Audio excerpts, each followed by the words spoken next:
The Worst Person in the World bercerita mengenai Julie atau Yulia tentang bagaimana dia menjalani kehidupannya dalam memilih karir, love life-nya, dan membawanya sampai ke titik dewasa. Pertama, ini film yang menurut gue sangat berfokus pada karakter ya. Dan sepanjang cerita lu akan ngelihat progres kehidupannya Yulia yang di awal cerita dia tuh sering berpindah-pindah fokus dari pindah-pindah minat awalnya di bagian psikologi sampai ke fotografi. Gue rasa ini hal yang cukup relatable ya buat mereka yang bertumbuh menuju dewasa atau mungkin buat mereka yang ngerasa salah di jurusan kuliahnya.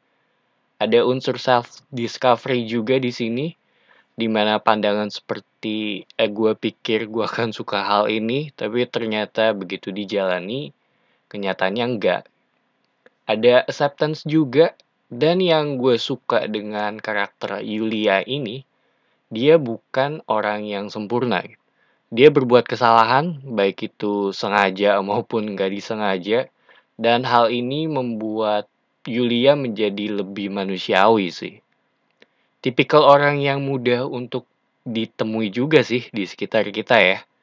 Dan Yulia ini bisa dibilang lagi berada di tahap yang dia nggak bener-bener yakin dengan pilihan langkahnya dia, lebih ke biarin aja nih, biar semuanya mengalir gitu aja gitu. Dimana hal ini ngebuat beberapa aspek dalam hidupnya dia menjadi lebih rumit sih. Tema utama di film ini menurut gue bisa dibilang tentang relationship-nya Yulia dengan pasangannya. Tapi setelah gue tonton sampai selesai, menurut gue ini lebih ke relationship-nya dia dengan dirinya sendiri. Ada internal konflik di sini dan gue sendiri nggak bisa bilang banyak karena akan spoiler ya. Ada beberapa shot juga yang menurut gue cukup bagus sih di film ini, terutama pas magic hour kalau nggak salah bahasa fotografinya ya. Dan bagian ini tuh ngebuat film ini jadi ada sisi melankolisnya sih. Ditambah penempatan musik yang menurut gue sesuai dengan keadaan di scene tersebut. Dan jujur aja sebelum gue nonton film ini, ekspektasi gue bisa dibilang cukup tinggi sih.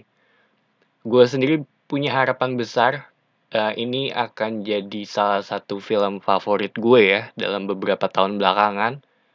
Dan ternyata begitu gue selesai nonton, agak sedikit kurang memenuhi harapan gue gitu.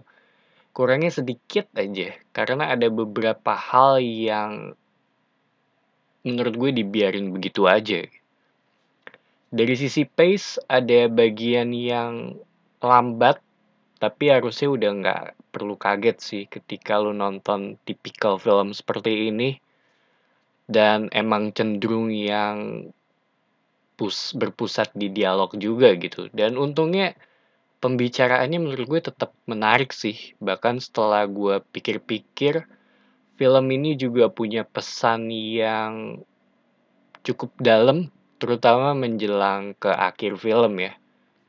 Gue sendiri juga cukup puas dengan penutup atau ending di film ini sih, terutama di sekitar 30 menit terakhir. Karena menurut gue dari sisi tone di bagian tersebut tuh jadi agak berubah ya, dan gue nggak mau spoiler karena ya biar penonton yang bisa ngerasain aja sih. So, The Worst Person in the World ini film yang bagus sebenarnya gitu dan mungkin bisa diterima untuk banyak orang, khususnya untuk pecinta film independen ya. Menurut gue ini sangat bisa dibilang kalau lu suka atau terbiasa nonton film indie, ini lu akan suka dengan film ini. Rekomen apa enggak? Menurut gue kalau lu suka drama, gue rasa lu akan suka juga dengan film ini.